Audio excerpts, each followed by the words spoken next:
తనను బాగా ట్రోల్ చేస్తున్నారని వాళ్ళందరికీ హెచ్చరికలు జారీ చేస్తుంది. ఇప్పటిదాకా జరిగింది జస్ట్ ట్రైలర్ మాత్రమే, అసలు బొమ్మ ముందుందంటూ ఇటు కేటీఆర్ పైన కూడా సెటైర్లను విసిరింది. మొత్తానికైతే అహంకారం తగ్గించుకోవాలి అంటూ అని చెప్పుకొచ్చింది. నోరు జారి కారు కూతలు కూయొద్దు, అలానే ఉంటామంటే నేనేంటో చూపిస్తాను, ఇది జస్ట్ ట్రైలర్ మాత్రమే, ముందుంది ముసళ్ళ పండగ, పిక్చర్ అభి బాకీ హే అంటూ చెప్పుకొస్తుంది. ఇటు సిపిఐ సిపిఎంను తోక పార్టీలంటూ ఒకప్పుడు వెక్కిరిచ్చింది మీరే కదా, ఇప్పుడు ఆ తోకలకే కేటీఆర్ తోక అయ్యాడు. ఇటు కొత్తగూడెంలో కొత్తగూడెం కార్పొరేషన్కి సంబంధించి హంగ్ సిట్యువేషన్కి ఇటు కేటీఆర్ రెస్పాండ్ అవుతూ ఇటు సిపిఐకి సంబంధించిన ఎమ్మెల్యేకి ఫోన్ చేసి తను మాట్లాడడం గురించి తను ఉద్దేశిస్తుంది.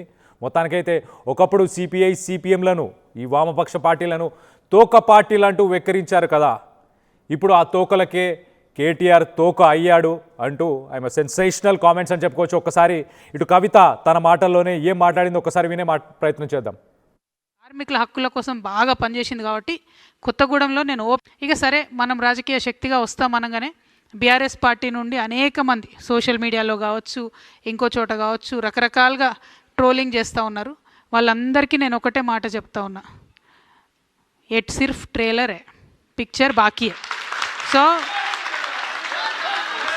సో సో ఇప్పుడే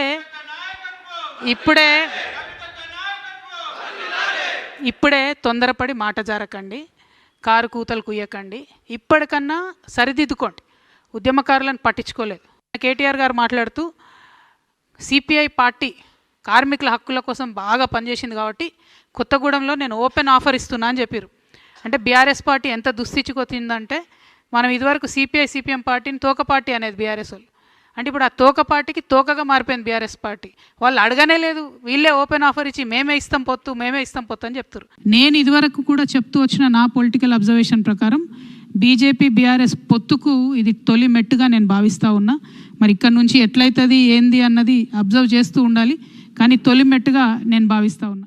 ఇక సరే, సో మొత్తానికైతే ఇటు కవిత సెన్సేషనల్ కామెంట్స్ అని చెప్పుకోవచ్చు. ఇటు కేటీఆర్ మీద ఆయన విమర్శిస్తున్నారు. ఒకప్పుడు వాటిని బీఆర్ఎస్కి సంబంధించిన నాయకులు వీళ్ళందరూ కూడా తోక పార్టీలు అనేవారు.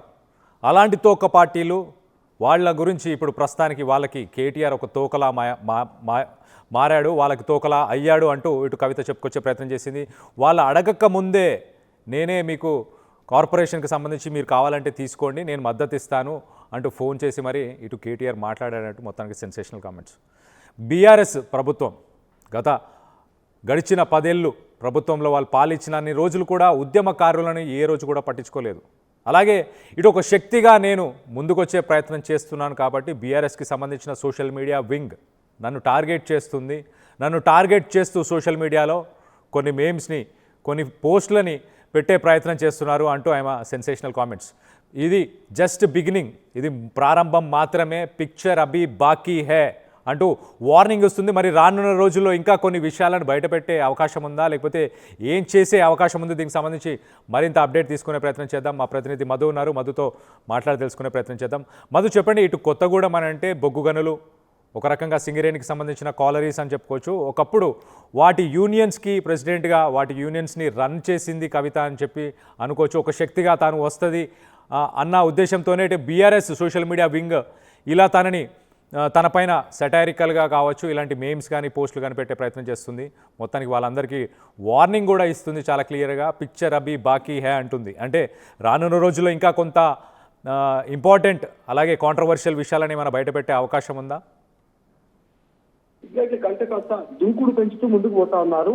ముఖ్యంగా జాగృతి ఎప్పుడైతే పార్టీగా మారబోతుందని ప్రకటన చేశారో పార్టీ నుంచి సస్పెండ్ అయిన తర్వాత, అప్పటి నుంచి కాస్త అటాక్ మోడ్ పెంచుతూ పోతున్నారు. నిన్న కూడా కవిత అదే అటాక్ లో బీఆర్ఎస్ చేసినట్టుగా కనిపించింది. ముఖ్యంగా ఇది కేవలం ట్రైలర్ మాత్రమే, కావాలని నన్ను ట్రోల్ చేస్తున్నారు, పిక్చర్ ఆఫ్ ఈ బాకీ హే అనేటువంటి ఒక స్టేట్మెంట్ చేస్తారు. జనరల్ గా ఈ స్టేట్మెంట్ తోటే ఒక చిన్న డైలాగ్ అయినప్పటికీ కూడా ముందు ఇంకా పెద్ద ఎత్తున బ్లాస్టింగ్స్ ఉంటాయి అనేటువంటి ఒక రీతిలో ఆమె చాలా స్పష్టంగా ఒక చిన్న డైలాగ్ తో ఇచ్చే ప్రయత్నం చేస్తారు.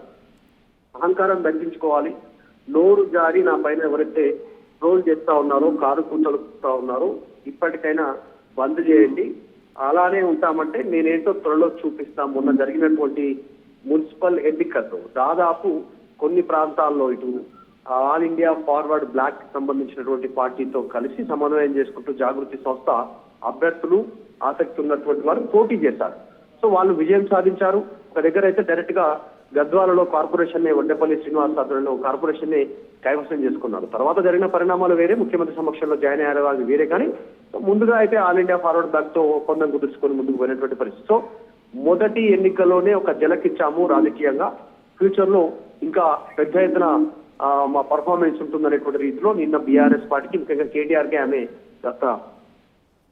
ఈ డైలాగ్ రూపంలో వార్నింగ్ ఇచ్చే ప్రయత్నం చేశారు. ఇప్పుడు కేవలం ఇది ట్రైలర్ మాత్రమే, పిక్చర్ అభి బాకీ హే అనేటువంటి స్టేట్మెంట్ ప్రస్తుతం పెద్ద ఎత్తున చర్చ కొనసాగుతుంది. గతంలో సిపిఐ సిపిఎం లో చిన్న తోక పార్టీలను మాట్లాడారు. ఈరోజు ఆ పార్టీలకే తోక పార్టీగా బీఆర్ఎస్ మారిపోయింది. కొత్తగూడెంలో ముందుగానే ఆఫర్ ఇస్తున్నారు, వాళ్ళు అడగలేదు, ఏం చర్చలు జరగలేదు, ముందుగానే ఆఫర్ ఇస్తున్నారంటే బీఆర్ఎస్ పరిస్థితి ఎట్లా ఉందో అర్థం చేసుకోవచ్చు. రాష్ట్రంలో బీఆర్ఎస్ అటర్ ఫ్లాప్ అయింది, ప్రతిపక్ష పాత్ర పోషించట్లేదు. అందులో భాగంగానే ఎవరు ప్రత్యామ్నాయం లేక కాంగ్రెస్ వైపు ప్రజలు నిలబడాల్సినటువంటి పరిస్థితి ఉంది. కాంగ్రెస్ కూడా ప్రజలు నమ్మట్లేదు, కానీ ఎవరు ప్రత్యామ్నాయం లేరు గ్రౌండ్ లో. కాబట్టి కాంగ్రెస్ వైపు జనాలు నిలబడ్డటువంటి సిచ్యువేషన్. ఫ్యూచర్ లో మేమే ఉంటాం పార్టీ వచ్చిన తర్వాత అనేటువంటి స్టేట్మెంట్ చేస్తారు. అన్నిటికంటే ముఖ్యంగా బీఆర్ఎస్ సోషల్ మీడియాకి కవిత వార్నింగ్ ఇచ్చారు. అయితే మధు, ఇక్కడ ఉద్యమకారులని ఎప్పుడు పట్టించుకోలేదన్న మాట కూడా ఆయన మాట్లాడారు. అంటే ఇటు కేటీఆర్ని ఉద్దేశించి మాట్లాడుతున్నారా, బీఆర్ఎస్ గత ప్రభుత్వాలను ఉద్దేశించి మాట్లాడుతున్నారా? ఎగ్జాక్ట్లీ, అంటే డైరెక్ట్ కేసీఆర్ నే టార్గెట్ చేశారు ఆమె ఈ విషయంలో మాత్రం. కేటీఆర్ ని హరీష్ రావు ముఖ్యంగా బీఆర్ఎస్ పార్టీలో మొదటి నుంచి ఉన్నటువంటి ఉద్యమకారులకు పెద్దపీట వేయలేకపోయారు. కొద్ది మందికి మినహాయించి బయట నుంచి వచ్చిన వారికి ఎమ్మెల్యే టికెట్ ఇచ్చారు, మంత్రులు ఇచ్చారు, పై స్థానంలో కూర్చోబెట్టారు అంటూ ఆమె డైరెక్ట్ గా టార్గెట్ చేశారు. టార్గెట్ చేసిన వాళ్ళలో సబితా ఇంద్రారెడ్డి ఆమె టార్గెట్ చేసిన వాటిలో, తర్వాత మల్లారెడ్డి, తర్వాత రీసెంట్ గా ఇంకా కొంతమందిని టార్గెట్ చేస్తూ తలసాని శ్రీనివాస్ యాదవ్ కావచ్చు, ఇట్లా కొంతమంది బయట నుంచి వచ్చిన వారికి పెద్దపీట వేశారు. మొదటి నుంచి ఉద్యమకారులకు ఆమె చేయలేదందు మొన్న జరిగినటువంటి మీడియా ఒక సమావేశంలో కూడా ఉద్యమకారులు జరిగిన సమావేశంలో స్టేట్మెంట్ చేశారు.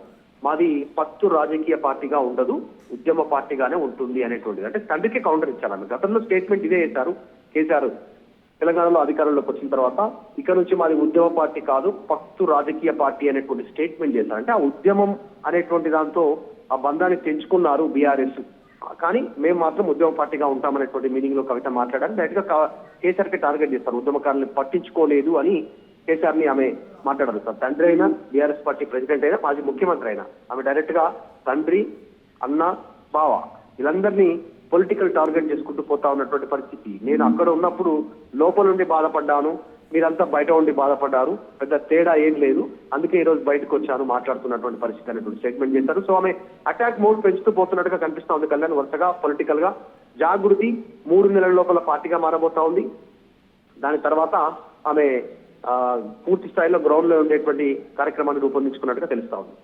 Right Madhu, thanks for the latest update. మొత్తం మీద కవిత చాలా అగ్రెసివ్గా ఇటు అటాక్ చేస్తుంది ఇటు బీఆర్ఎస్కి సంబంధించిన నాయకులను, ఎస్పెషల్లీ ఇటు కేటీఆర్ని అలాగే కేటీఆర్ని ఇటు ఒకప్పుడు తోక పార్టీలు అంటూ వామపక్షాలని అన్న కేటీఆరే ఇప్పుడు ఆ తోక పార్టీలకి తోకయ్యాడు అంటూ చెప్పుకొచ్చే ప్రయత్నం చేసింది. అలాగే వాళ్ళు సపోర్ట్ అడగకపోయినా వాళ్ళకి ముందుపడి మరి ఆఫర్ చేశాడు కేటీఆర్ అంటూ ఆయన ఇటు కేటీఆర్ని విమర్శించింది. అలాగే ఇటు కేసీఆర్ని కూడా పరోక్షంగా ఉద్దేశించి ఆయనను కూడా మాట్లాడుతూ ఇటు ఉద్యమకారులను వాళ్ళని ఎప్పుడు పట్టించుకోలేదు గత ప్రభుత్వాలు, అలాగే బీఆర్ఎస్ పార్టీ అంటూ వాళ్ళని ఉద్దేశించి మాట్లాడింది. అట్ ద సేమ్ టైం ఇటు సోషల్ మీడియాలో ఇటు బీఆర్ఎస్ పార్టీకి సంబంధించిన సోషల్ మీడియా వింగ్ ఏదైతే తనని ట్రోల్ చేస్తూ కొన్ని పోస్టులను చేస్తున్నారో, బాగా ట్రాల్ చేసే ప్రయత్నం చేస్తున్నారు, వాళ్ళందరినీ కూడా హెచ్చరిస్తుంది. ఇది జస్ట్ ట్రైలర్ మాత్రమే, పిక్చర్ అభి బాకీ హే అంటే రానున్న రోజుల్లో ఇంకా అగ్రెసివ్గా తను మాట్లాడబోతుంది. అలాగే ఇంకా కొన్ని కాంట్రవర్షియల్ విషయాలని కూడా బయట పెట్టే అవకాశం ఉన్నట్టు కూడా తెలుస్తుంది. మొత్తం మీద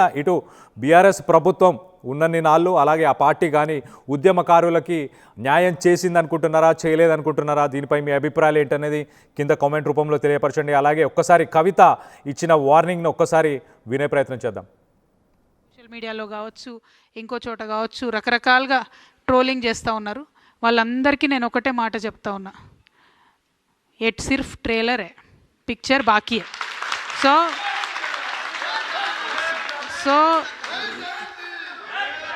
సో ఇప్పుడే ఇప్పుడే తొందరపడి మాట జారకండి, కారు కూతలు కుయ్యకండి, ఇప్పటికన్నా సరిదిద్దుకోండి. ఉద్యమకారులను పట్టించుకోలేదు. కేటీఆర్ గారు మాట్లాడుతూ సిపిఐ పార్టీ కార్మికుల హక్కుల కోసం బాగా పనిచేసింది కాబట్టి కొత్తగూడెంలో నేను ఓపెన్ ఆఫర్ ఇస్తున్నా అని చెప్పారు. అంటే బీఆర్ఎస్ పార్టీ ఎంత దుస్థితికొచ్చిందంటే, మనం ఇదివరకు సిపిఎం పార్టీని తోక పార్టీ అనేది బీఆర్ఎస్ వాళ్ళు, అంటే ఇప్పుడు ఆ తోక పార్టీకి తోకగా మారిపోయింది బీఆర్ఎస్ పార్టీ. వాళ్ళు అడగనే లేదు, వీళ్ళే ఓపెన్ ఆఫర్ ఇచ్చి మేమే ఇస్తాం పొత్తు అని చెప్తారు. నేను ఇదివరకు కూడా చెప్తూ వచ్చిన నా పొలిటికల్ అబ్జర్వేషన్ ప్రకారం బీజేపీ బీఆర్ఎస్ పొత్తుకు ఇది తొలి మెట్టుగా నేను భావిస్తూ ఉన్నా. మరి ఇక్కడ నుంచి ఎట్లయితుంది ఏంది అన్నది అబ్జర్వ్ చేస్తూ ఉండాలి, కానీ తొలి మెట్టుగా నేను భావిస్తూ ఉన్నా. ఇక సరే, మనం రాజకీయ శక్తిగా వస్తామనగానే బీజేపీకి అందులో భాగస్వామ్యం ఉంది. ఇన్ని అక్రమాలు జరుగుతున్నాయని చెప్పి మేము గొంతెత్తి ధర్నాలు చేసి క్షేత్రంలో ఘోషించి ప్రెస్ మీట్లు పెట్టి గవర్నర్ని కలిసి ఇంత హంగామా చేస్తే మరి ఇంతవరకు అటు కాంగ్రెస్ చప్పుడు చేయదు, ఇటు బీజేపీ చప్పుడు చేయదు. అందుకే మిత్రులు సిపిఐ రాష్ట్ర సెక్రటరీ మరి సాంబశివరావు గారికి నేను ఫోన్ చేసి చెప్పాను, మీరు కనుక తీసుకోవాలనుకుంటే కొత్తగూడెం కార్పొరేషన్ మీరు తీసుకోండి, మేము మద్దతు ఇస్తాం ఓపెన్గా అని చెప్పి కూడా వారికి చెప్పడం జరిగింది. ప్యూర్లీ ఒకటే ఉద్దేశం, సింగరేణిలో జరుగుతున్న దోపిడీని, సింగరేణి కేంద్రంగా ఉన్న కొత్తగూడెంలో తప్పకుండా అక్కడ మరి కాంగ్రెస్ బీజేపీని ఎండగట్టాలన్న ఉద్దేశంతోనే ఈ ఆఫర్ కూడా మేము ఇచ్చాము. అట్లా కలిసి వచ్చే లౌకిక పార్టీలు ఉంటాయి, చాలా రకరకాల కాంబినేషన్స్ ఉంటాయి. ఇవన్నీ కూడా చూసిన తర్వాత మేమైతే డెఫినెట్గా గట్టిగా పోరాడినాము, గట్టిగా క్షేత్రస్థాయిలో మా నాయకులు మా కార్యకర్తలు కూడా బలంగా కొట్లాడారు. వచ్చే ముందు మిత్రులు కొత్తగూడెం శాసనసభ్యులు రాష్ట్ర సిపిఐ సెక్రటరీ సాంబశివరావు గారితో కూడా నేను మాట్లాడాను. కొత్తగూడెంలో కూడా ఇది హంగ్ వచ్చింది, అక్కడ కూడా సిపిఐకి 25 ఏదో వచ్చినట్టున్నాయి, మాకు 9, 10 వచ్చినట్టున్నాయి. కాబట్టి నేను వారికైతే ఓపెన్ ఆఫర్ ఇచ్చినాను. సింగరేణిలో జరుగుతున్న కుంభకోణాలు, సింగరేణిలో జరుగుతున్న దుర్మార్గాలు, అరాచకాలకు అడ్డుకట్ట వేయాలి అంటే డెఫినెట్గా మేము మీతో కలిసి వస్తాము. కాంగ్రెస్ బీజేపీని అడ్డుకోవాల్సిన అవసరం ఉంది. ఎందుకంటే ఈ రెండు చోట్ల కూడా అక్కడ 51% వాటా సింగరేణిలో రాష్ట్ర ప్రభుత్వానికి ఉంది, కాంగ్రెస్ ప్రభుత్వం ఇక్కడ ఉన్నది. 49% వాటా కేంద్ర ప్రభుత్వానికి ఉంది. అసలైన తొలి వెలుగు. ఫాలో వాట్సాప్ @తొలి వెలుగు official.